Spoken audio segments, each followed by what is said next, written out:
Hello everyone, welcome to another episode of the radio club podcasting series. आज हम बात करेंगे एक बहुत ही इम्पोर्टेंट और हॉट टॉपिक पर। जैसा कि आपको पता है कि यूनिवर्सिटीज़ में आजकल ये रुझान है कि जितने भी स्टूडेंट्स हैं उनकी ये कोशिश होती है कि वो कोई ना कोई ऐसी साइड हसल या एक्टिविटी करें जिससे वो ना सिर्फ खुद को बल्कि अपनी फैमिली को भी सपोर्ट कर सकें, फाइनेंशियली भी और इमोशनली भी। अगर हम बात करें फाइनेंसिस के हवाले से तो इसमें हमारे माइंड में सबसे जो अव्वल और सबसे पहले जो चीज़ आती है वो ऑब्वियसली फ्रीलांसिंग है। और इसी टॉपिक को आज हम डिस्कस करेंगे और इसी टॉपिक को डिस्कस करने के लिए आज हमारे साथ मौजूद हैं मिस्टर अवैस शाहिद साहब। मिस्टर अवैस शाहिद का अगर मैं आपके साथ थोड़ा सा ब्रीफ इंट्रो करवाता चलूँ कि मिस्टर अवैस शाहिद जो है वो 4 से 5 साल से लगातार इस फील्ड में है, वो फ्रीलांसिंग कर रहे हैं। डिफरेंट नीश में उन्होंने इस फील्ड को डिस्कवर किया है और मज़ीद इसके के यूनिवर्सिटी में जो हमारा फ्रीलांसिंग क्लब है, सीनियर ट्यूटर ऑफिस के ज़ेर एहतमाम वो काम कर रहा है। अवैस शाहिद उनके पायनियर्स में से एक हैं। चलते हैं अपने गेस्ट अवैस शाहिद की तरफ। अस्सलाम वालेकुम सर। वालेकुम अस्सलाम। Sir thank you so much अपने टाइम के लिए और यहाँ पर अपने ऑफिस में इनवाइट करने के लिए। सर, स्टार्ट करने से एक बहुत ही फॉर्मल क्वेश्चन है कि क्या स्टूडेंट्स को जो यूनिवर्सिटी में आए हैं, ख़ास तौर पे जो न्यू एंट्रेंट्स हैं, क्या उन्हें इस तरफ आना चाहिए, फ्रीलांसिंग की तरफ आना चाहिए? क्योंकि अमूमी तौर पर देखा गया है कि पेरेंट्स इस चीज़ को अच्छा नहीं समझते कि वो स्टडीज़ के अलावा कोई और चीज़ करें, क्योंकि उनके ख़्याल में ये माना जाता है कि जो स्टडीज़ को ये चीज़ें इफ़ेक्ट करती हैं, उन्हें टोटली स्टडीज़ पर रहना चाहिए। तो इस हवाले से आप क्या राय रखते हैं? जी, यावर ये बहुत अच्छा क्वेश्चन आपने पूछा है। ये जो क्वेश्चन है ये हर पेरेंट्स के माइंड में होता है कि बच्चे जो स्टडी के साथ-साथ हैं वो कोकुलर एक्टिविटीज़ क्यों करें? ठीक है, उन्हें क्या बेनिफिट होगा, उनका टाइम वेस्ट हो रहा है या नहीं हो रहा? तो ऑब्वियसली आजकल का जो दौर जिस तरह का बन गया आपके सामने है कि मुल्क के हालात जो हैं कि जॉब अपॉर्च्युनिटीज़ हमारे पास बहुत ज़्यादा कम है। तो इस वजह से फ्रीलांसिंग जो है ना एक बैक एंड के ऊपर स्टूडेंट के पास एक बहुत अच्छा ऑप्शंस होता है। हुँ। अब यूनिवर्सिटी के अंदर रहते हुए फ्रीलांसिंग क्लब जो है ये हम जो है स्टूडेंट्स को बहुत ज़्यादा इस तरफ लेके आते हैं कि आप फ्रीलांसिंग करें, कोई स्किल सीखें ताकि नेक्स्ट जो है आपको आप घर में रहते हुए, आप हॉस्टल में रहते हुए अपना कोई बैक एंड के ऊपर अर्निंग कर सकें। क्योंकि जॉब अपॉर्च्युनिटीज़ नहीं है, जब आप अर्निंग करें, सेल्फ डिपेंडेंट हो, एक पेरेंट्स को बहुत ज़्यादा रिलीफ़ होता है कि बच्चा हमारा जो है वो अर्निंग कर रहा है, अपने खर्चे जो है वो अपनी यूनिवर्सिटी की फ़ीस या बाकी चीज़ें जब जब खुद बच्चा निकालता है तो पेरेंट्स को बहुत प्राउड फ़ील होता है। तो इस वजह से फ्रीलांसिंग जो है वो बंदे को करनी चाहिए, लेकिन स्किल सीख के। बिल्कुल, जैसे कि अभी आपने बताया कि स्किल सीखनी चाहिए।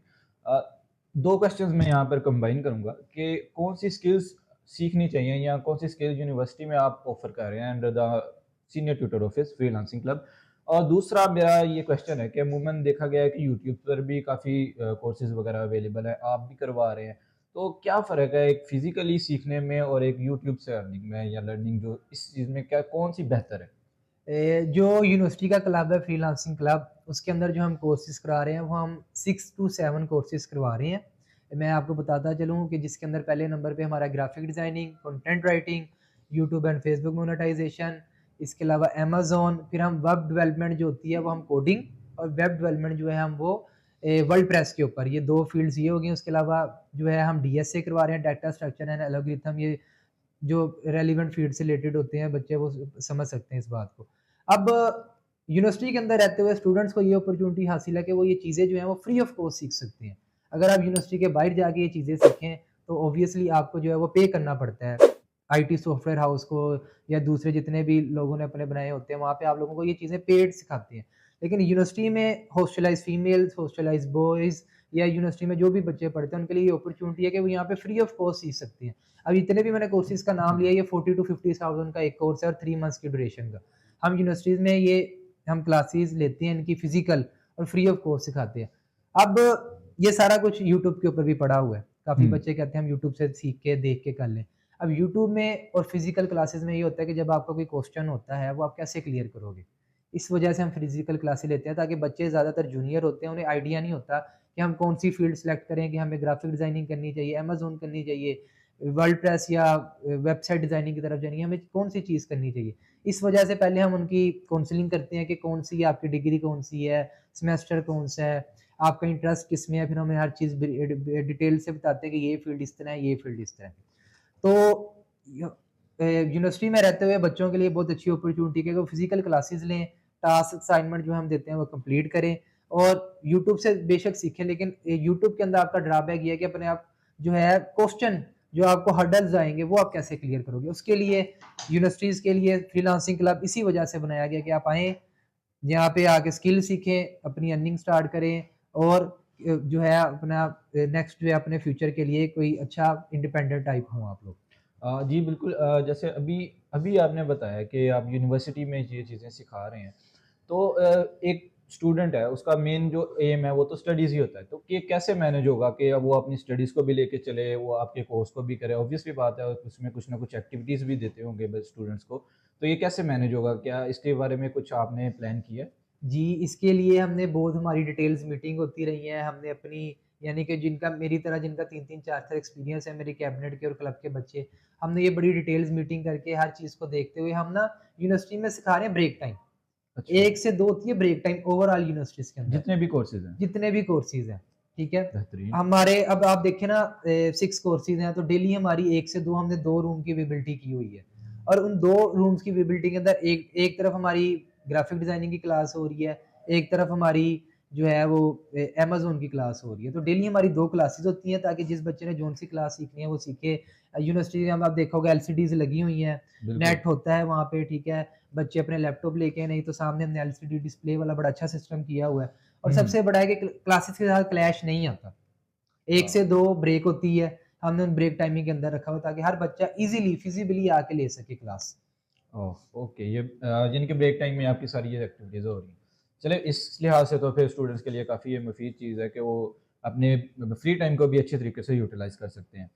अच्छा, देखा गया है कि अगर एक बच्चा है जिसने स्किल सीख लिया है आपसे, फॉर एग्ज़ाम्पल उसने कोर्स कंप्लीट कर लिया, ऑब्वियस सी बात है इस चीज़ में नेक्स्ट बंदे को कुछ ट्रेनिंग की या एक्सपीरियंस की ज़रूरत होती है। तो एक जो बच्चा न्यू है वो कहाँ से एक्सपीरियंस लेगा इस फ़ील्ड में? किसी भी जो फ़ील्ड में है, किसी कोई भी कोर्स उसने किया है? जी, ज़्यादातर जब हम न्यू स्टूडेंट्स को ये सिखाते होते हैं तो उनका कोर्स के अंदर ये कोर्स से पहले यही सवाल होता है कि हम स्किल तो सीख लेंगे, नेक्स्ट हम क्लाइंट कैसे हंट करें, हमें क्लाइंट कैसे हों या हम अपना एक्सपीरियंस कैसे करें। तो उसके लिए बेहतरीन हल ये है, लाइक मेरा अपना सेटअप है, मैं इस फील्ड के अंदर हूँ 3-4 साल के अंदर। तो जो हुँ। बच्चे हार्ड वर्किंग होते हैं, जिनकी अटेंडेंस ज़्यादा होती है, रेगुलर आते हैं, चीज़ों को पिक करते हैं, खुद जाके भी अपना हार्ड वर्क करते हैं टाइम को देखते हुए, उन बच्चों को ना हम कोशिश करते हैं हम अपने साथ अटैच कर लें।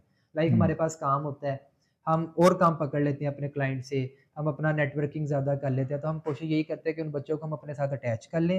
हुँ, तो यहाँ पे उन्हें इंटर्नशिप भी करवा लेते हैं अपने साथ अटैच करके, ठीक हुँ, है? हुँ, ऑफ़िस ऑफ़िस बना हुआ है, वो कोई फिज़िबल हो वो ऑफ़िस आके कर ले, जो ना हो वो आप लोग रिमोट भी कर सकते हैं, ठीक है? कोशिश हम ये करते हैं पहले उन्हें अपने साथ अटैच करके 1-2 मंथ्स जो है एक्सपीरियंस दें, उन्हें बताएँ क्लाइंट हैंडलिंग कैसी है, ये हो गया एक चीज़। दूसरी तरफ हम अपनी मीटिंग्स के अंदर बच्चों को खास तौर पे इस चीज़ पे प्रमोट बताते हैं कि कौन-कौन सी जो है साइट्स हैं जहाँ से आप क्लाइंट्स अकाउंट्स बना के ले सकते हैं। लाइक फाइवर हो गया, हर बच्चे को पता है उसका। फिर अपवर्क हो गया, गुरु डॉट कॉम हो गया, पीपल्स पर आवर हो गया, फिर 99design.com हो गया, इस तरह की डिफरेंट वेबसाइट्स होती हैं। वहाँ पे हम बच्चों के अकाउंट्स बनाना सिखाते हैं कि आपको कैसे-कैसे अकाउंट्स बनाना चाहिए। उसके बाद क्लाइंट आपको मैसेज करे, तो आपने उसकी कैसे क्यूरी करनी है। जब क्लाइंट को आप क्यूरी का रिप्लाई करते हैं, तो वहाँ से आपके चांसेस हो जाते हैं ज़्यादा ऑर्डर आने के। ये हम बच्चों को बहुत ज़्यादा चीज़ प्रमोट करते हैं कि आपने कैसे क्लाइंट के साथ डीलिंग करनी है और उसे कैसे रिप्लाई करना है, अपना पोर्टफोलियो बिल्ड कैसे करना है, ईच एंड एवरीथिंग हम इसके ऊपर ज़्यादा फोकस रखते हैं। ऑब्वियसली जब आप क्लाइंट को कुछ दिखाएँगे, तो वो आप पे ट्रस्ट करके आपको ऑर्डर देगा। बिल्कुल, बहुत अच्छा आपने इसको एक्सप्लेन किया। अच्छा, इसमें एक चीज़ जो मेरे ख़्याल से बहुत ही आम क्वेश्चन है कि पहली अर्निंग आने में कितना टाइम लग जाता है? इस हवाले से क्या है? और ख़ास तौर पे इसके साथ-साथ एक और बहुत ही आम और बहुत कॉमन क्वेश्चन है कि इंटरनेशनल जो हमारी पेमेंट्स हैं, एक पाकिस्तान में बैठा है, फैसलाबाद में बैठा हुआ है, यूनिवर्सिटी ऑफ एग्रीकल्चर में स्टूडेंट है, वो किस तरह से अपनी इंटरनेशनल पेमेंट्स को ले सकता है? बस आपने बहुत एक अच्छा क्वेश्चन पूछ लिया, हर बच्चे की दिल की आप कह लें कि बात पूछ ली है कि पहली अर्निंग आने में कितना टाइम लग जाए। हर बच्चे को यही होता है कि मैं एज़ सून एज़ पॉसिबल जो है वो अपनी अर्निंग स्टार्ट करूँ और फ्रीलांसिंग के अंदर मुझे कुछ पेमेंट आए और मैं अपने खर्चे वगैरह मैनेज करूँ। तो जो हम अपनी कोशिश करते हैं ना, हम अपनी कोशिश यही करते हैं कि जो हमारा बैच-बैच वाला सिस्टम होता है, batch to batch, next batch start होने से पहले जो स्टूडेंट है वो अपनी अर्निंग स्टार्ट कर ले। उसकी प्रोफाइल बिल्डिंग करते हैं, उसे चीज़ें बताते हैं, सिखाते हैं, ताकि उसका अगर हमारे बैच के अंदर रहते हुए ही अर्निंग स्टार्ट हो जाएगी ना, तो ये फ्रीलांसिंग क्लब के लिए, बच्चों के लिए मोटिवेशन और अदर बच्चों के लिए भी कि वो देखते हुए थोड़ा अपने आप को इस चीज़ की तरफ लेके आएँ और कर सके चीज़ों को मैनेज। तो कोशिश यही होती है कि हमारे जो यूनिवर्सिटी के स्टूडेंट हैं उनके लिए हमारी कोशिश यही होती है कि वो विद इन सेमेस्टर जो है वो विद इन बैच जो है वो अपनी अर्निंग स्टार्ट कर लें। अगर नहीं तो उसके बाद जब वो हमारे साथ अटैच होते हैं या उन्हें हम बताते हैं कि कैसे क्लाइंट हंटिंग करनी है, तो ऑब्वियसली अगर आप कह लें कि ये 6 टू 7 मंथ्स के अंदर आप अपनी पहली अर्निंग कर सकते हैं, एक स्किल सीखने के बाद। और जो जो दूसरा क्वेश्चन आपने किया है इंटरनेशनल कि पेमेंट्स। इंटरनेशनल पेमेंट्स का जो है, उसका ये होता है कि देयर आर डिफरेंट मेथड जो है यहाँ पे पाकिस्तान में हम यूज़ करते हैं। वहाँ पे सबसे पहले जो ऑब्वियसली बच्चों को ज़्यादातर पता है वो है पायोनियर।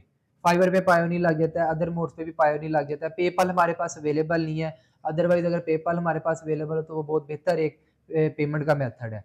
इसके अलावा जो है आजकल के जो हमारे न्यू बैंकिंग सिस्टम आ गया वहाँ पे ना वो आप लोगों के फ्रीलांसिंग के अकाउंट सेपरेट बना रहे हैं। उसके अंदर ये होता है कि क्लाइंट आपको डायरेक्ट आपके अकाउंट के अंदर पेमेंट भेज सकता है। अगर आप एग्जैक्टली। उन डॉलर को डॉलर के अंदर पड़ा रहने दें तो वो पड़े रह सकते हैं। अगर आप उन्हें कन्वर्ट कराना चाहें पाकिस्तान करेंसी में तब उन्हें पाकिस्तान करेंसी में कन्वर्ट भी करा सकती हैं। डिफरेंट बैंक्स हैं, एचबीएल हो गया, अमेज़न बैंक, ये इस चीज़ को प्रमोट कर रही हैं फ्रीलांसिंग को देखते हुए क्योंकि हमारी फ्रीलांसिंग की अर्निंग बहुत अच्छी हमारी जीडीपी के अंदर अहम किरदार अदा करती है। क्या ये जो अकाउंट्स हैं फ्रीलांसिंग के हवाले से इन आसानी से खुल जाते हैं? क्योंकि देखा गया है कि कोई भी यूनिक चीज़ें थोड़ा सा हट के ट्रेंड हो तो उसमें हर्डल्स इतनी क्रिएट कर दी गई हैं कि कोई बच्चा उसके बारे में सोचे ही ना। तो इस फील्ड में मैं ये पूछना चाहूँगा कि ये आसानी से खुल जाता है। एक स्टूडेंट है, ऑब्वियसली बात है, उसने स्टडीज़ करनी है, उसने अपना अगर फ्रीलांसिंग कर रहा है उसका वो टाइम भी लग रहा है, तो क्या वो इस चीज़ की तरफ प्रेफर करें या फिर सिर्फ पायनियर की तरफ ही रहे या वो बैंक अकाउंट्स की तरफ आए? हम देखिए हम स्टूडेंट्स को जो है वो पायोनियर अकाउंट तो सेटअप कर देते हैं उनका, ताकि अगर उन्हें फॉर एग्जांपल उनका बैंक अकाउंट नहीं है तो उनके पास एज़ अ बैकअप पे पायोनियर अकाउंट अवेलेबल हो। और इसके अलावा दूसरा बैंक्स हमारी बैंक के साथ कोलैबोरेशन होगी इंशाल्लाह यूनिवर्सिटी के अंदर रहते हुए हम स्टूडेंट्स के अकाउंट्स बनाएँगे। वो आगे अपने उनका पूरा एक सेमिनार होगा, बच्चों को गाइड करेंगे कि कैसे आप अपना अकाउंट्स बना सकते हैं। जो मैंने मोड ऑफ उनका देखा है ना, उनका मोड बहुत अच्छा है कि आप जो है ना ईज़िली उनकी वेबसाइट पे जाके साइन अप वगैरह करके उनकी डिटेल्स दे के अपना अकाउंट ओपन कर सकते हैं फ्रीलांसिंग से रिलेटेड खास तौर पे। जी, बिल्कुल। अच्छा, एक बहुत ही बेसिक क्वेश्चन है कि कोई भी एक स्टूडेंट है, वो न्यू है, वो चीज़ें सीखना चाहता है, कोई भी स्किल सीखना चाहिए। तो ऑब्वियस सी बात है उसके लिए कुछ इक्विपमेंट्स की रिक्वायरमेंट होती है।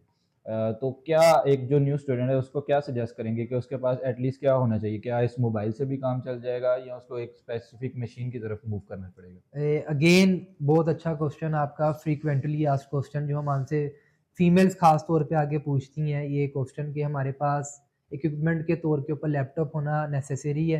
तो बिल्कुल लैपटॉप जो है वो आपकी यूनिवर्सिटी में रहते हुए एक इनिशियल नीड बन चुका है कि आपके पास होना चाहिए। मोबाइल के ऊपर आप इतने वो फुल फ्लेज काम नहीं कर सकते चीज़ों को समझते हुए। जब हुँ। लैपटॉप होता है उसके अंदर आप लोग ईज़िली चीज़ों को मॉनिटर, देख के और सारा कुछ मैनेज करते हुए कर सकते हो। तो लैपटॉप जो है यूनिवर्सिटी में रहते हुए एक एसेंशियल जो बच्चों की ज़रूरत है वो पड़ गया है, ख़ास तौर पे फ्रीलांसिंग के लिए, फिर आपकी टास्क और असाइनमेंट और उसके लिए भी ना, तो येस कि लैपटॉप आपके पास होना चाहिए। मोबाइल आपको समहाउ एक स्टार्टिंग में थोड़ा-सा बूस्ट दे सकता है, लेकिन फिर भी आपको लैपटॉप ज़रूरी है। लैपटॉप में कोई बेसिक चीज़ें या कोई लैपटॉप के लिए कुछ रिक्वायरमेंट है कि ये इस लेवल की इसमें या जनरेशन हो या इस लेवल की ये चीज़ हो, फिर ही आप ये चीज़ें स्टार्ट कर नहीं, सकते इसके हैं? अंदर तो जो है वो हर बच्चे का अपनी बजट हो, जितना वो मैनेज कर सकते हो चीज़ों को, तो वो ले सकते हैं। ऐज़ सच कोई स्पेसिफ़िकेशन नहीं होती, डिफरेंट फ़ील्ड्स में होती हैं। लाइक वीडियो एडिटिंग के अंदर आपको एक हैवी मशीन चाहिए, जी। ठीक है? उसके अंदर हमने रेंडरिंग करनी होती है वीडियोज़ की। ग्राफ़िक डिज़ाइनिंग के अंदर हमें सॉफ्टवेयर चाहिए होते हैं, उसके लिए हमने एडोब फ़ोटोशॉप चलाना होता है, इलस्ट्रेटर वगैरह भी चलाना होता है, तो वो नॉर्मल चीज़ों में भी मैनेज हो जा सकती हैं। बिल्कुल। लेकिन हम ये बच्चों को नहीं कहते कि आप जो है कि आप अच्छा लें 70-80 हज़ार पे भी जाएँ, नहीं। वो जितना मैनेज कर सकती हैं, हुँ। वो करें ताकि उनके लिए भी ईज़ी हो चीज़ों को मैनेज करना। बिल्कुल। अच्छा, एक क्वेश्चन है बड़ा, बल्कि एक सिचुएशन ही है आजकल मुल्क में कि इंटरनेट जो है वो काफ़ी आता ही नहीं है, आम अल्फाज में देखा जाए तो उसका काफ़ी इशू है। तो क्या ये चीज़ें इस हमारी इस फ्रीलांसिंग की फ़ील्ड को इफ़ेक्ट कर रही हैं? अगर कर रही हैं तो इसको कैसे टैकल कर रहे हैं? अभी आप कोर्सेज़ भी करवा रहे हैं, खुद भी आपने बताया कि आप इस फ़ील्ड में हैं, कर रहे हैं, तो ये कैसे मैनेज होता है? बिल्कुल, मुल्क के हालात जो हैं वो आपके सामने हैं, नेट का इशू बहुत ज़्यादा है, हम भी फेस कर रहे हैं, स्टूडेंट भी फेस कर रहे हैं। अब हम इसका बैकअप यही है कि ज़्यादातर करता है हमारा मोबाइल डाटा जो है ना वो इश्यू करता है जब हमने मोबाइल डाटा चलाना हो। लेकिन जो वाईफ़ाई है वो हमारा किसी हद तक अदर्स कंपनीज़ के जो हैं वो बेहतर रह जाते हैं, वाईफ़ाई उनके सिग्नल वगैरह आते हैं, मैनेज कर लेते हैं। यूनिवर्सिटी के अंदर रहते हुए जो जहाँ पे हमारी क्लासेस है, एलसीडी लगी हुई हैं, वहाँ पे जो नेट है वो तार लगी हुई है, वहाँ पे हम मैनेज कर लेते हैं। लेकिन जब हम स्टूडेंट को टास्क असाइनमेंट देते हैं ना आफ्टर अपने लेक्चर के, तो वो ये कहते हैं कि नेट का इशू नहीं था, नेट नहीं चाह रहा, जब हुकूमत का दिल करता है वो बंद कर देते हैं। तो ये बहुत बड़ा बच्चों के लिए ड्रॉबैक होता है। लेकिन हम उन्हें ये कहते हैं कि आप लोगों को हम नेट नेट प्रोवाइड कर देते हैं, आप लोग यहाँ पे बैठे हैं, सीखें, प्रैक्टिस कर लें जितनी देर करना चाहें। क्योंकि ऑब्वियसली इशू है, हर बंदा फेस कर रहा है, हम भी फेस करते हैं। हर बच्चा फेस कर रहा होगा, कोई प्रोफेशनल है, नॉन प्रोफेशनल है, स्टूडेंट है, वो ये चीज़ें फेस कर रही हैं। व्हाट्सएप नहीं चलता, डाटा जो है ऑन ही नहीं होता, लेकिन वाईफाई के ऊपर ये चीज़ें थोड़ी-सी मैनेज हो सकती हैं। तो इस वजह से हम यूनिवर्सिटी में स्टूडेंट्स को कहते हैं कि आप आएँ, बैठे इधर बैठ के प्रैक्टिस कर लें। कोई चीज़ आपको ना समझ आ रही हो, हम यहाँ पे अवेलेबल हैं 24/7। आप हमें जब मर्ज़ी मैसेज करें, हम आपको हर तरह की क्वेरी जो है वो सॉर्ट आउट करेंगे। बिल्कुल, ये बहुत अच्छा है कि आप 24/7 बच्चों की क्यूरीज़ ले रहे हैं, उन्हें सॉल्व कर रहे हैं और कोशिश कर रहे हैं कि जितना भी उन्हें फैसिलिटेट किया जाए। इसी हवाले से मूविंग टुवर्ड द एंडिंग, मैं ये जानना चाहूँगा कि फ्रीलांसिंग क्लब, जैसे कि आपने बताया कि बच्चों को सिखा रहा है, इस हवाले से क्या कोई ऐसी सक्सेस स्टोरीज़ हैं हमारे पास कि जो आने वाले बच्चों के लिए या जो ये हमारे सामीन सुन रहे हैं उनके लिए एक मोटिवेशनल स्टोरी के तौर पर कायम कर सकें? There are many success stories in university जो हमारे क्लब के बच्चे सीख के जा रहे हैं। बेसिकली हमारे क्लब को, फ्रीलांसिंग क्लब को 2 इयर्स हो गए हैं फंक्शनल हुए। तो मल्टीपल स्टूडेंट्स ने डिफरेंट फील्ड्स के अंदर अपनी ऑनलाइन अर्निंग की है और वो कर भी रहे हैं। वो कहते हैं कि अगर हम जॉब करते हैं ना, क्योंकि हर बच्चे का होता है, पेरेंट्स कहते हैं कि आप जॉब करें, ठीक है, घर बैठे आप क्या अर्निंग कर रहे हो, बेशक आप एक अच्छी अमाउंट कर रहे हो, पर भी फिर भी पेरेंट्स कहते हैं कि आप जाके कोई ये जॉब करें। जब वो जॉब करते हैं, वो कहते हैं कि हम 9 आवर्स की, 12 आवर्स की हम जॉब करते हैं, हमें पे मेरी है 30,000 35,000। ऑन दी अदर हैंड अगर हम अपना काम कर रहे हैं तो हम अर्निंग जो है, हम सिंगल पर्सन स्टार्टिंग के अंदर 1 ईयर के बाद आप कह लें कि ये 1 ईयर से पहले ही वो अर्निंग कर रहा है 70,000 80,000 मिनिमम स्टेज के ऊपर। तो ये जो चीज़ है ना, ये बहुत ज़्यादा मैटर करती है। हमारे क्लब्स के अंदर मल्टीपल एग्जांपल है जिन बच्चों की सक्सेस स्टोरीज हों, अपना काम करें, लाहौर में उन्होंने अपना ऑफिस बनाए हुए हैं। यूनिवर्सिटीज़ के जो हमारे सीनियर पास आउट हो गए हैं, बिल्कुल। ठीक है, जो हमारे सीनियर पास आउट होते हैं, वो उनमें से अक्सर ने अपना सॉफ्टवेयर हाउस बनाया हुआ है। उनकी टीम है, वो हमें कहते हैं कि आप हमारे साथ करिए, बच्चों को इंटर्नशिप पे भेज दें। क्योंकि बेसिकली मकसद होता है कि आप किसी प्रोफेशनल जगह पे जहाँ पे इंटर्नशिप करते हैं ना, वहाँ पे आपको जो प्रोफेशनल वे में लर्निंग की चीज़ें मिलती हैं। At the end, I would like to thank you for inviting us here, and now I would like to invite you for having the last word to our audience, our viewers. Mike is all yours.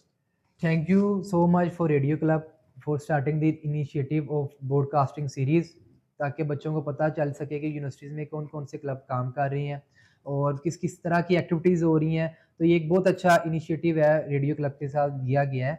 तो जो students के लिए, university के students के लिए हमारा ये message है कि आप जो है फ्रीलांसिंग क्लब को ज्वाइन करें। और यहाँ पे जो हम कोर्सेज़ करवा रहे हैं फ्री ऑफ कॉस्ट, हम 7 कोर्सेज़ करवा रहे हैं, मैं आप लोगों को बता सकता हूँ। Graphic designing, Amazon, content writing, SEO search engine optimisation, world development WordPress के ऊपर, वेब डेवलपमेंट कोडिंग के ऊपर एंड अमेज़न, ये 7 हम कोर्सेज़ करवा रहे हैं। आप लोग यूनिवर्सिटीज़ में रहते हो, इस अपॉर्चुनिटी का फ़ायदा उठाएँ, ताकि आप लोगों को बाहर से ये पेड कोर्सेज़ ना सीखने पड़ें 40-50,000 दे के। यहाँ पे फ्री ऑफ कॉस्ट आप लोगों को जो है वो कोर्सेज़ करवाई जा रहे हैं।